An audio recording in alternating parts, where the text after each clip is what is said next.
In Rutherford's scattering experiment, the distance of closest approach for an alpha particle is d naught.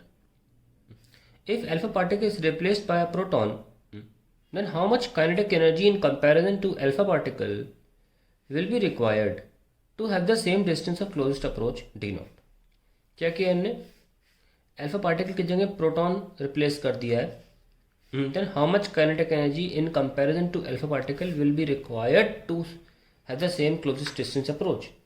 अब distance of close approach क्या होता है भाई? ये आपका न्यूक्लियस है और इसका ये डिस्टेंस जो है अप्रोच हम क्लोजेस्ट मानते हैं. इसको बोलते हैं आर नॉट, ये जो दूरी है. ठीक है. अब अल्फा पार्टिकल आ रहा है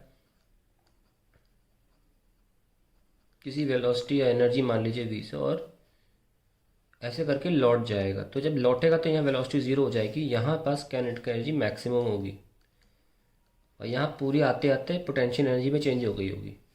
सो kinetic energy gets converted to potential energy, यानी कि half m alpha v square, v alpha square is equals to k z e into ये, क्योंकि हीलियम आ रहा है अल्फा को 2e बोल रहे हैं, upon D not. So D not कितना आ गया? के जेड ई 2e upon half m alpha v alpha square. ये स्टार्टिंग की कहानी थी. अब ये चाह रहे हैं रिप्लेस कर दें अल्फा से प्रोटॉन को. तो क्या काइनेटिक एनर्जी में क्या चेंज आएगा? डी नॉट का डी नॉट ही रहना चाहिए. तो एक जुगाड़ कर सकते हैं आप. तो अगर आप डी नॉट ही चाहते हैं और चाहते हैं कि यहाँ प्रोटॉन आ जाए, तो आप ये 2 हटा दो, क्योंकि प्रोटॉन में जो चार्ज होता है वो ई होता है, ना कि 2e. बस 2 हटा दीजिए. तो कहाँ ले जाएंगे 2? ये सेम रहना चाहते हैं ना आप. ये लो, इस काइनेटिक एनर्जी के आप नीचे ले जाओ, तो डी नॉट का डी नॉट भी रहेगा. और उससे पता चल जाएगा फॉर प्रोटॉन काइनेटिक एनर्जी क्या होनी चाहिए कि डी नॉट का डी नॉट ही रहे. क्या निकला answer?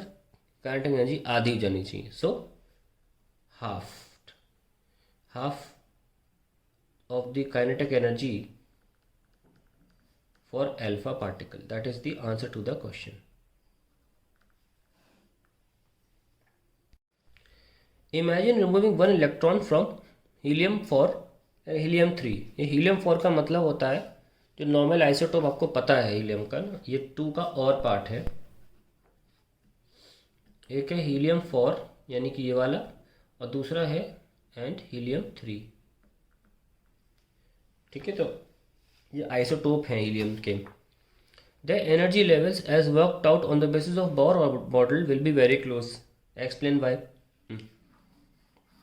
Imagine removing 1 electron from helium 4 and helium 3. तो एनर्जी लेवल्स काफ़ी करीब के होंगे, क्योंकि because not much difference in energy is there, not much difference of energy is there on removing 1 electron.